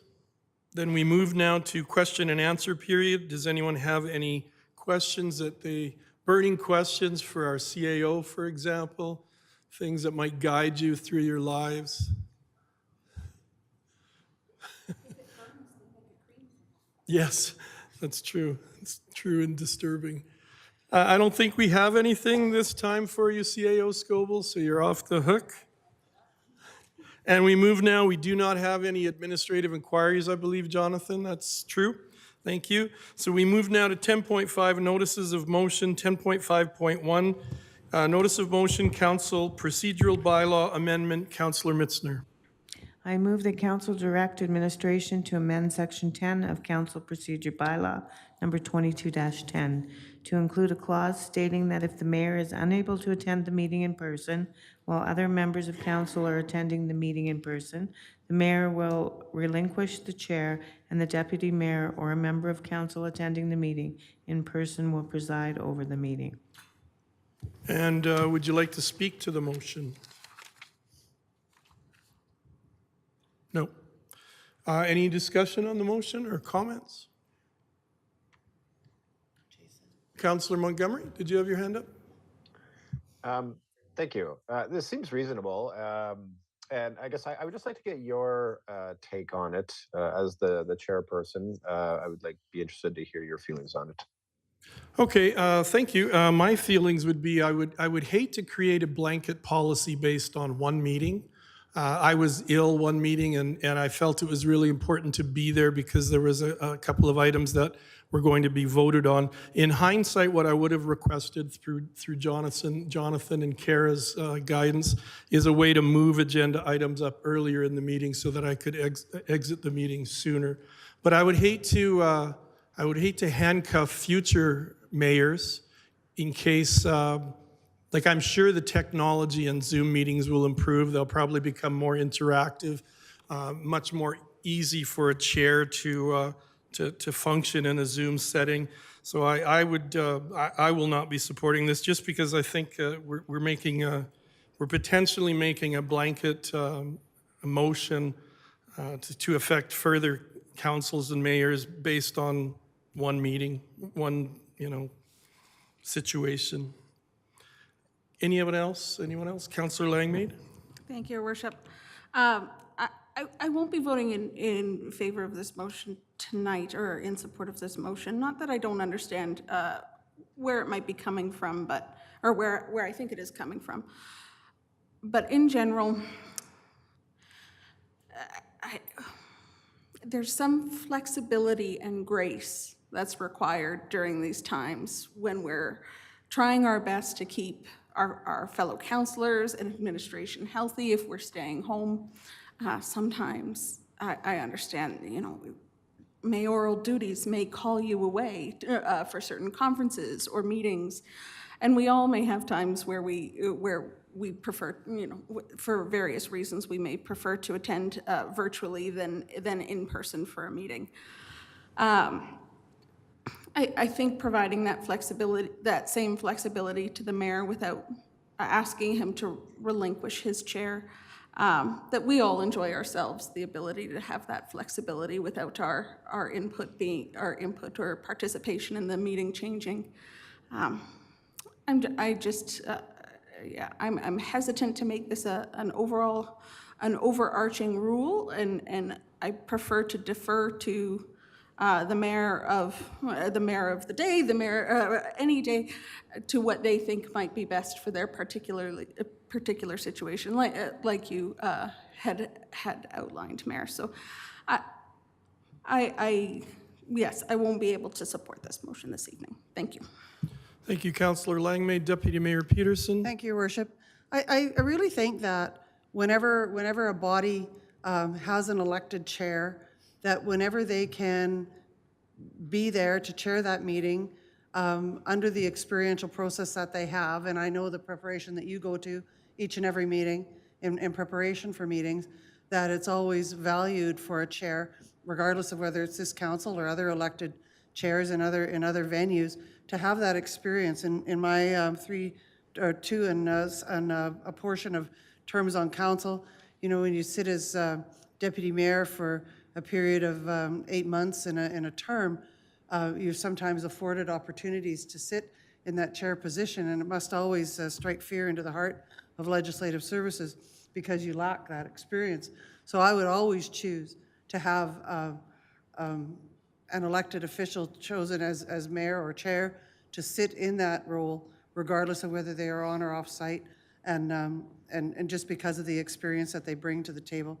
And I think that when it's necessary to relinquish, you relinquish, but otherwise it's always valuable to have that experienced voice in the chair.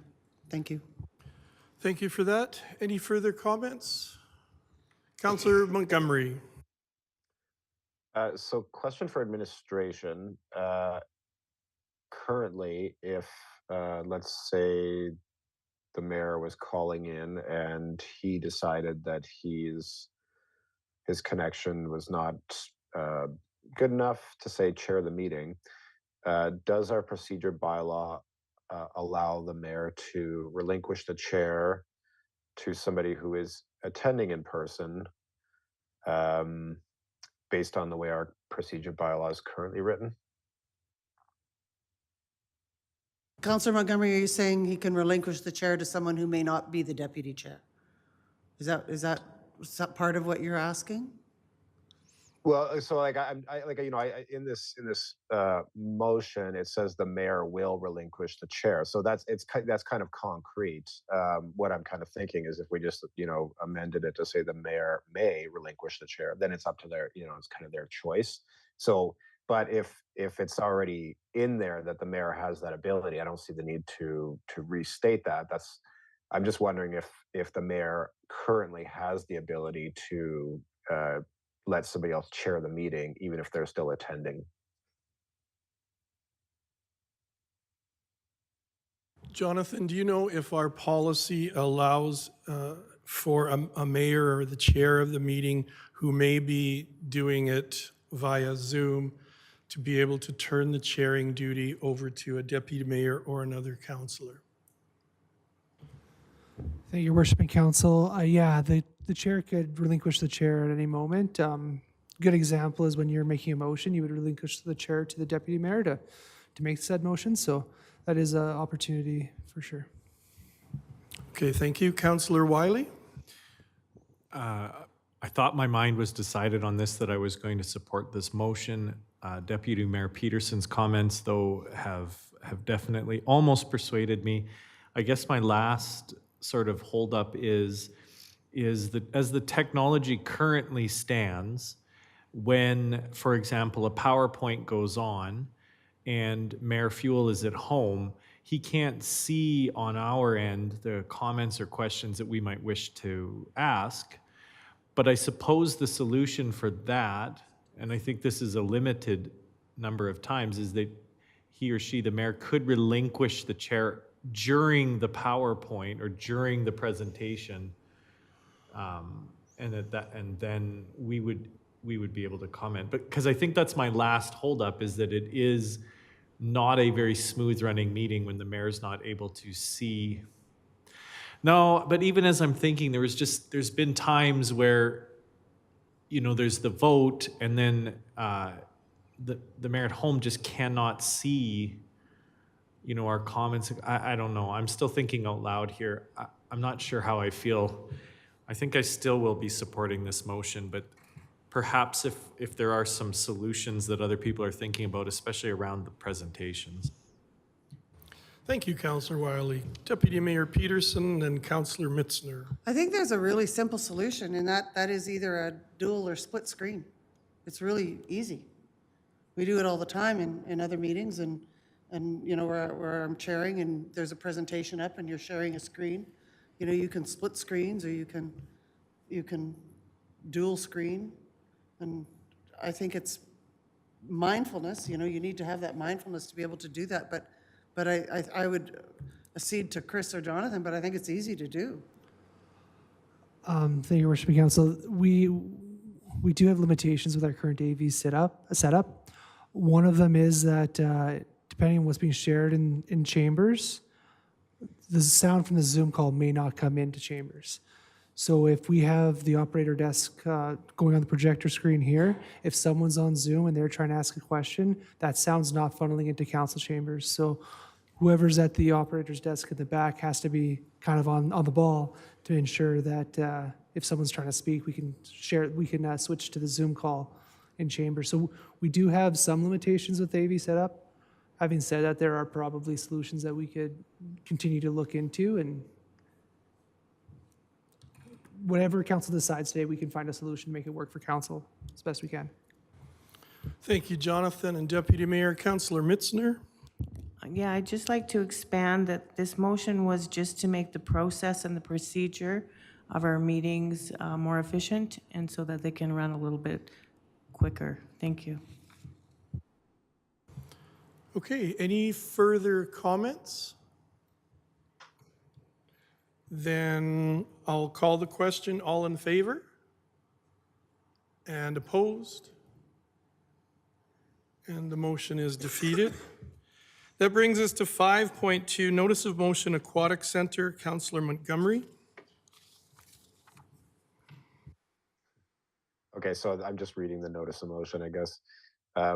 It's funny, this is kind of timely based on some of the comments I've seen on Facebook lately.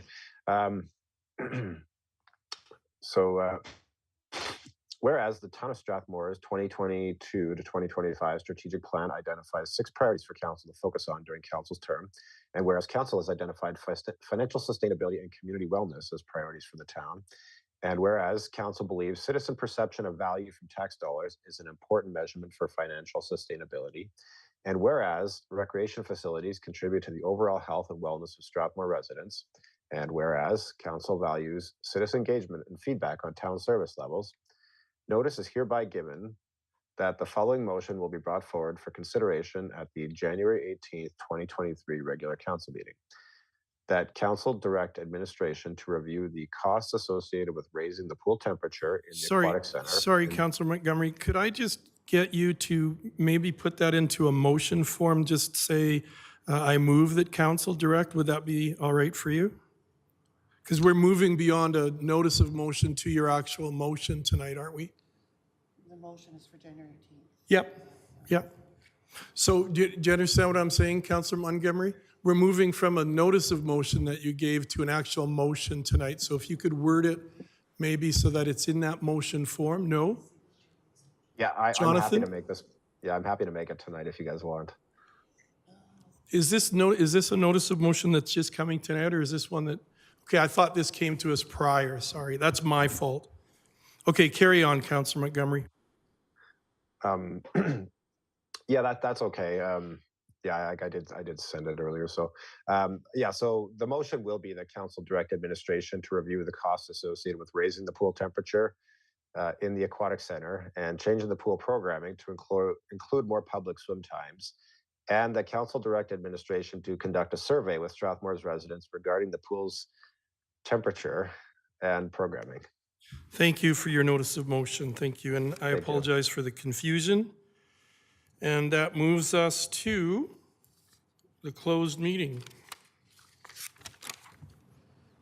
Deputy Mayor Peterson, sorry. Your Worship, I would move the council move in camera to discuss items related to Section 24, subsection 1A of the Freedom of Information and Protection of Privacy Act at 8:03 p.m. Thank you. You've all heard the motion. All in favor? And that's approved, and we're going in camera.